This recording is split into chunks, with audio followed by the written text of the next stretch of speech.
What's up, y'all? We back at it again, man. And we're back. How are you today, brother?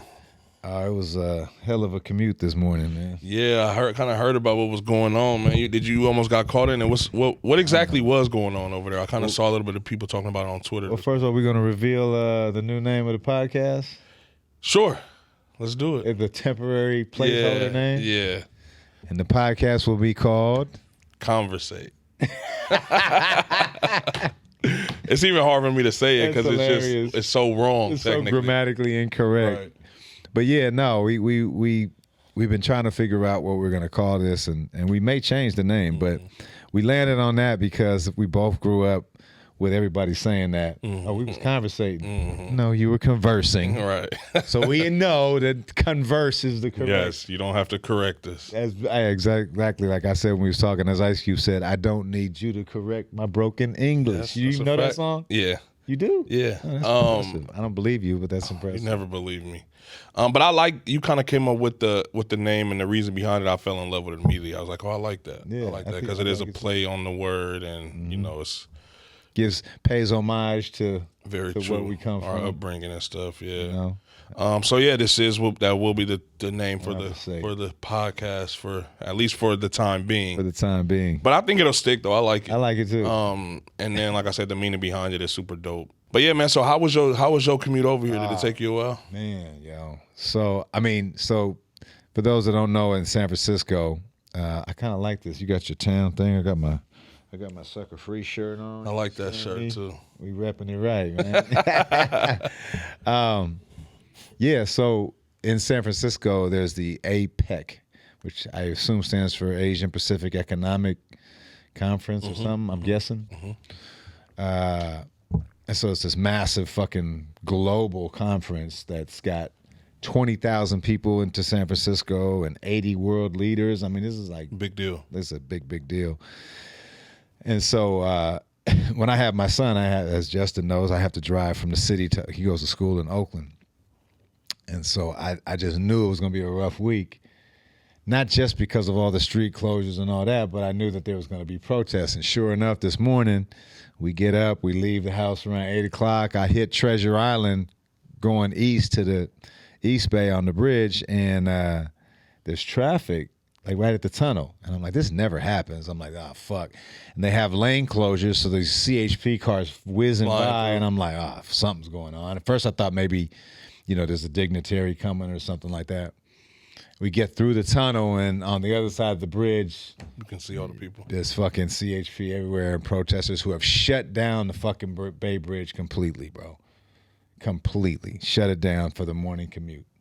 And they purposely did it. Yeah. Because they said they were out there a little bit before 8, so they purposely caught that. That's fucked up, bro. It is, and like so that's a good thing to conversate about. Because like, look, I'm a revolutionary, right? For sure, I'm all for protests, but I do have a problem with that particular. Same here. Well, what don't you like about it? It's inconveniencing people that have nothing to do with this, essentially. Sure, but that's playing devil's advocate. That's the point. Right? The point is to disrupt.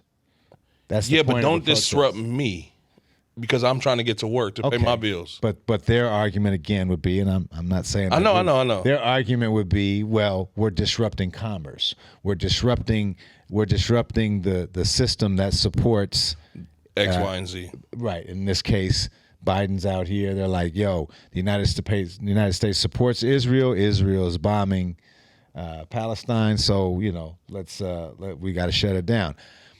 So that would be what's your reason for not liking it? The same as yours. I like my thing is this, like it's kind of like the thing with Bippin for me, right?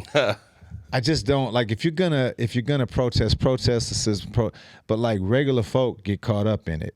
You know what I mean? Like, and you don't know what it could be a pregnant woman on there. It could be somebody going to a job interview. Yeah. Now, most likely they're going to get some grace but still, you never know. There could be somebody there that, it could really fuck something up. Yes. On a day-to-day regular person tip, not on the big system that you're. Right, and I 1,000% agree with that. And I'm somebody who likes to be punctual. For sure. So if I'm late because of something that literally has nothing to do with me, that makes me furious. Right. And then I don't want to sit on the bridge. Oh, it's horrible. Like even when the guys on the 4-wheeler shut it down and all of that. Oh, I hate it, bro. That's even worse. I mean, if you're just doing it to fucking make a video, that's even worse. At least this has a cause behind it. But I also would say that in terms of being an effective thing, right? So there may be people that are sympathetic to your cause, but because of this, they might be like, fuck exactly, bro. I can see that too. Exactly. You know? But again, these are people that are, are their whole point is to disrupt. Their whole point is to inconvenience. So. And I wasn't aware until you told me before we start filming that the people threw their keys in the water. Yeah, apparently. So 50 people, and that's another thing. So 50 people disrupted the whole fucking Bay Area.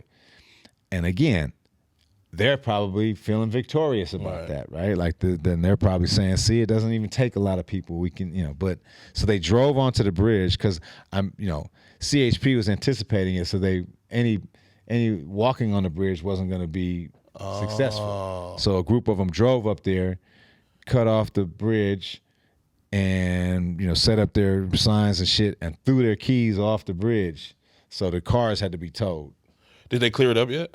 It's about two lanes are open, the rest should be open. So on the way back, I should be good. Wow, bro. That's I just again I don't know, man, and I understand. I literally come from parents who were activists and revolutionaries, but fuck, man, I just have a problem with dragging regular folk into shit, man. Yeah, that's kind of where I draw the line. And especially for somebody like me, where I purposely stay away from like politics, and it's probably not a great thing. Why is that? A couple reasons. One, I think that my heart might be a little too big for politics, and it's like the more I learn about politics, it's like everything that's said or promoted or made public is usually for a reason. It has some type of hidden agenda, which could be good or bad.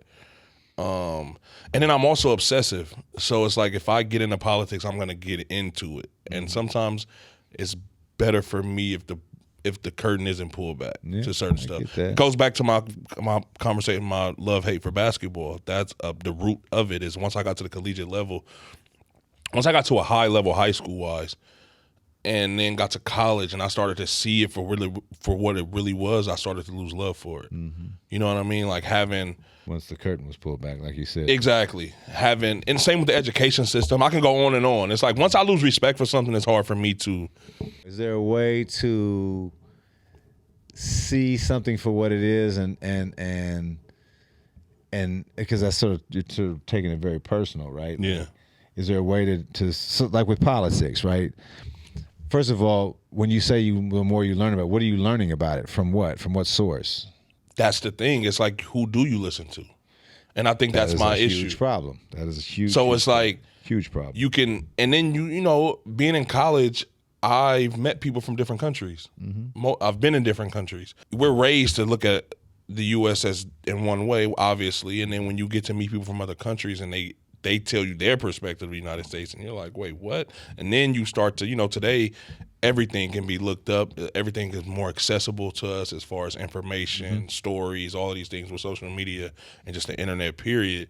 So a lot of stuff gets proven to be, propaganda and these different type of things. So I don't know what to believe and what not to believe. So I'm learning a bunch, but I don't know what to take at face value, what to like. And that's a major problem, and especially, it's a major problem. And unfortunately, I think what happens is what you do is, and I'm going to get to what I do in a minute, but a lot of people just throw their hands up, or they just latch on to one thing and believe that, right? Or they fucking just listen to what their other uninformed social group says on Twitter, right?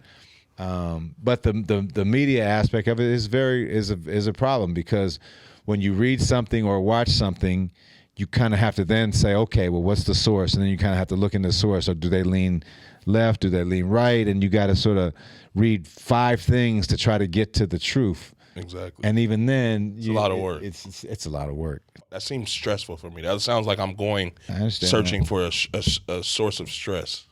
I get it. I totally get it. It's funny you say that, because I grew up with this family that was, politics was just a regular You know, they always say, what do they say? You're not supposed to talk about politics or religion at the dining room table. That's all the fuck we talk about. Like, politics was an everyday conversation. Both of your parents were into politics? Well, I know your dad, Pops, was a lawyer. My dad, for sure. My mom, much less so, but still, she was definitely involved. Like I told you, they both went down to Mississippi during the civil rights movement. But he definitely was more into politics. She was into causes. Like she was responsible. She was one of the women that was responsible for getting daycare, stressing about daycare and stuff. Okay. Having daycare provided, because back then it was really hard for women to work because it wasn't daycare resources like there are now. So she was more cause motivated, but Pops was just heavily into politics. He worked on campaigns. Would you consider yourself into politics? Not anymore. And so it's kind of like, it's funny that I'm saying it's very similar to what you're saying, except for I've had more exposure to it. But in the past, I think ever since COVID, probably, ever since Trump. Ever since Trump, I just kind of was like, I can't. After a year of Trump, I just couldn't. Yeah. I couldn't do it, man. I just couldn't do the. Everybody's in their tribes, and it's just the national, media. I'm not gonna say mainstream media because I hate when people talk mainstream media. Like, the media serves a purpose in this country. Some people say it's the fourth branch of government. We have free press, and that's an important thing to have. And whether you like the media or not, it's important that we have the media. Sure. Right? But it's for profit now, which wasn't originally what media was for. So once you put the profit motive in media or in healthcare, it makes it a different thing, right? It's muddy. Yeah, it's capitalism. And capitalism, while I believe capitalism is the best form there is, because, that's a whole nother discussion, because I hear people all the time, I hate capitalism. Okay, well, but I watch you and you love mine shit. Right. But the profit motive in media, to me, dilutes the quality of the reporting and the quality of the content. It's just show business. So I got turned off by it, and for the past, like I said, after the first year of Trump, I've kind of just stopped watching because it's just what you said. You got to watch it, then you got to figure out what the agenda is, and it gets a little tiring. Do you think it's a bad thing when people are just oblivious to what's going on in politics? Yes, that's a great question. That's the problem, right? So, what our voter turnout in this country is less than 50%. And that's kind of the problem, right? Like, so we're so engaged in the things that we're engaged in, sports, whatever, entertainment. We get talented people involved with that because everybody's into it. Because everybody's so apathetic, I think that is why our candidates are so shitty, because the most talented people aren't getting involved in it. You asked, am I political?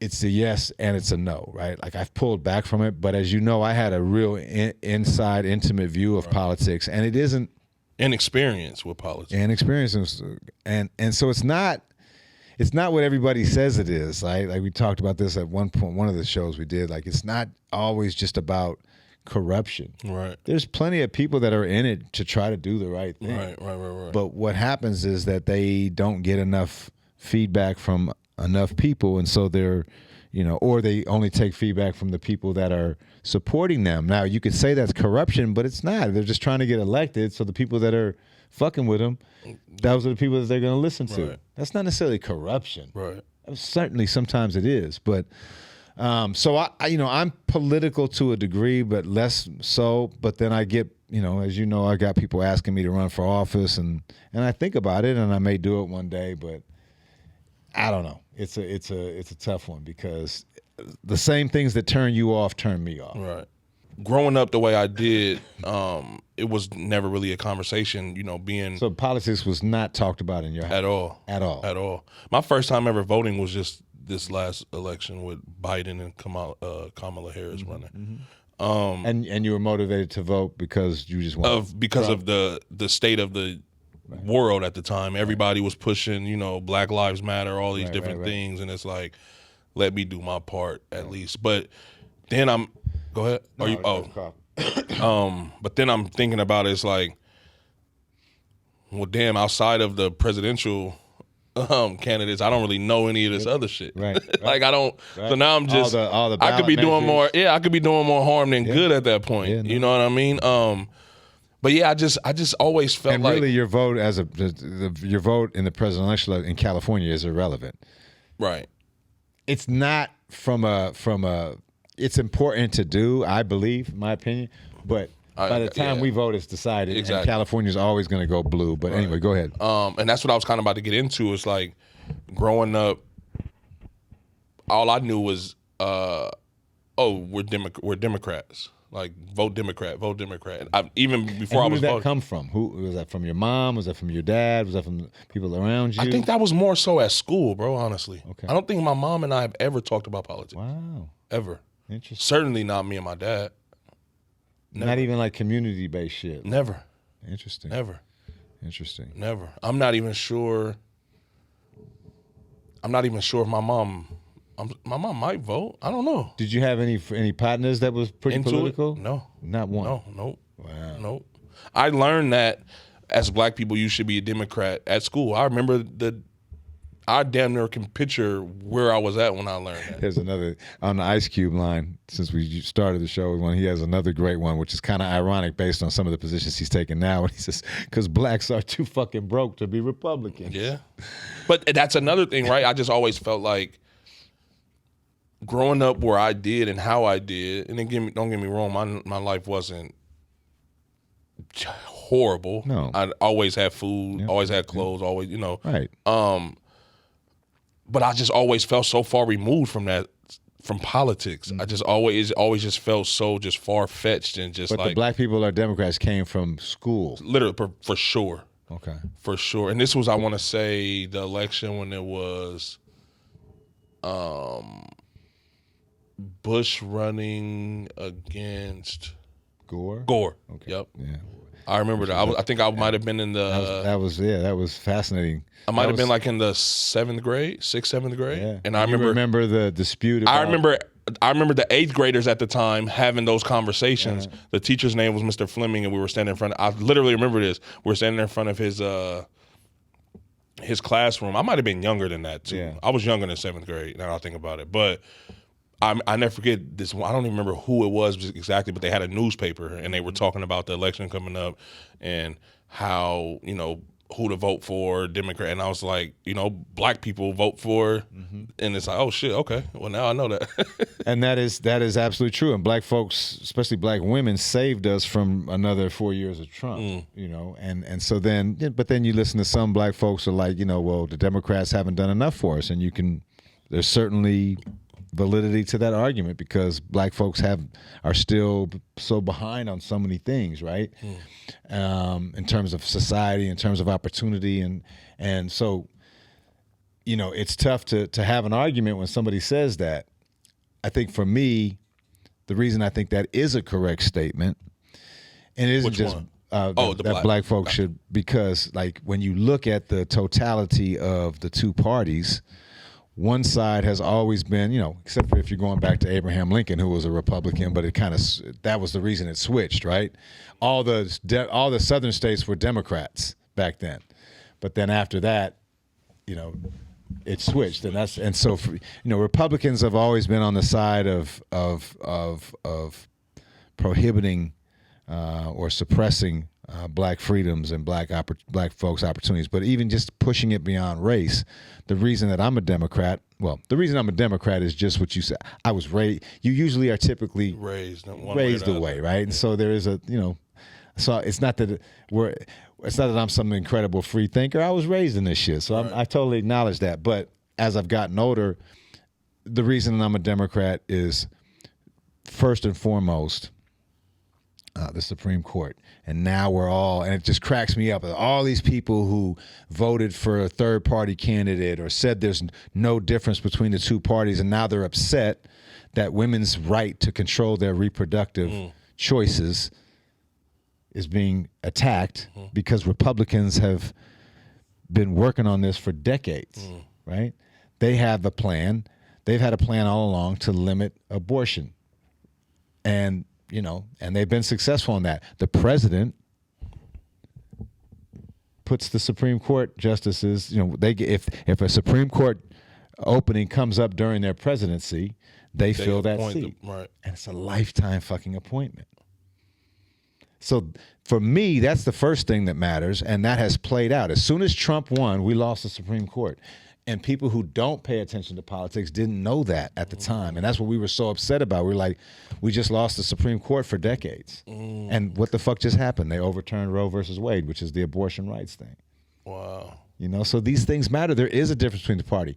I'm a union man. Republicans hate unions. And this is why the unions all support the Democrat candidates. Now, are unions perfect? No, nothing that exists in our system is perfect, but it's like, I'm more for unions. I'm more for people having higher wages, having fucking hella benefits, having fucking, protections on their work day and hiring and firing. That's better to me. Republicans side with corporations. Wow. Right? So there are differences between the parties. And I get down with, I'm more aligned with what Democrats hold as important. You know what I mean? Democrats are more diverse. Part of it is because of what you said, that everybody just says, hey, black people, people of color, we roll with the Democrats. And I'm not saying that Democrats haven't honored that loyalty in as much as they should have. But fuck, the other way? Man, I don't know, bro. I don't know, man. No, that's interesting, man. You kind of just put me up on some game, though, for sure. Probably talking to you is probably the most I've ever talked politics. And we don't even talk politics a lot. No, not a lot. But we talk causes and issues and just random, things. It comes up. Yeah. You know what I mean? And we kind of, you'll always put me on game kind of like that. I mean, I try to. I'm not as learned as I should be. Like I don't read enough. Like and for me, so now what the protest this morning was about Israel and Palestine and just watching everybody's reaction to this. It's just like, okay. This goes back to the fucking Bible days, bro. This goes back way back then, and this is such a complex issue. And so it's like I don't really. People ask me about it. I'm like, to be honest with you, my best friend in life is Jewish. Obviously I know people who I don't necessarily know any Palestinians, maybe one or two, but I have met people who whose family come from Palestine, and I know other Arab / Muslim people, and it's like I hear and feel both of them. But what I worry about in this is that people get on one side and they don't really understand the history. They really don't understand the history. And I also worry sometimes that